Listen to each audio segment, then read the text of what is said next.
Jangan sampai kita terjebak dalam jebakan-jebakan setan tuh suka gitu ya. Dia bilang, rugi lo sholat tapi masih buat dosa. Akhirnya kita jadi malas sholat.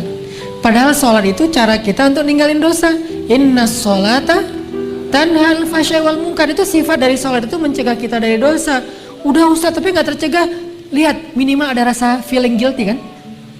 Itu bukankah itu bagian dari progres spiritual dalam diri kita?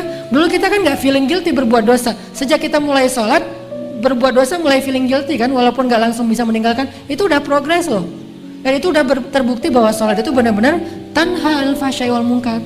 Mulai ngerasa nggak enak, mulai ngerasa malu. Dulu nggak ada malunya, malah bangga lagi berbuat dosa. Sekarang malu. Bukankah malu itu bagian dari iman? Berarti sholat membangun keimanan kita.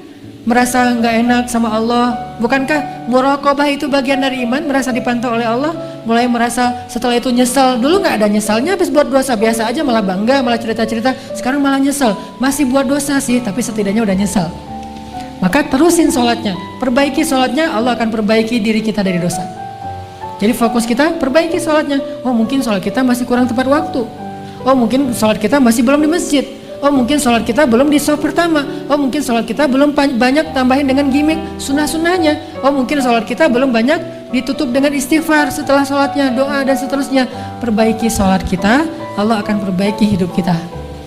Jadi jangan sampai kita terjebak sama setan mengatakan, rugi aja kamu sholat banyak dosa. Enggak, itu mah kerjaan setan yang bikin kita jadi merasa sholatnya jadi sia-sia. Enggak ada kebaikan yang sia-sia. Sholat itu kan kebaikan, nggak mungkin sia-sia. Tapi masih korupsi Ustadz, masih bohong, masih curang, masih apa. Nggak, itu urusan lain. Yang jelas, jangan sampai gara-gara udah terlanjur bikin dosa meninggalkan kebaikan yang sudah kita kerjakan. Itu lebih buruk lagi keadaannya. Makanya mending sholatnya perbaiki, nanti Allah akan perbaiki hidup kita.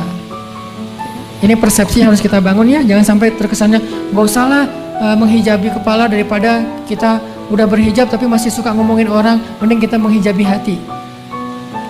Nggak ada menghijabi hati, karena menghijabi hati itu sesuatu yang buruk. Khatamallahu ala qulubihim. Allah menutup hati mereka kan. Hati itu jangan ditutup, hati itu dilapangkan, dibuka.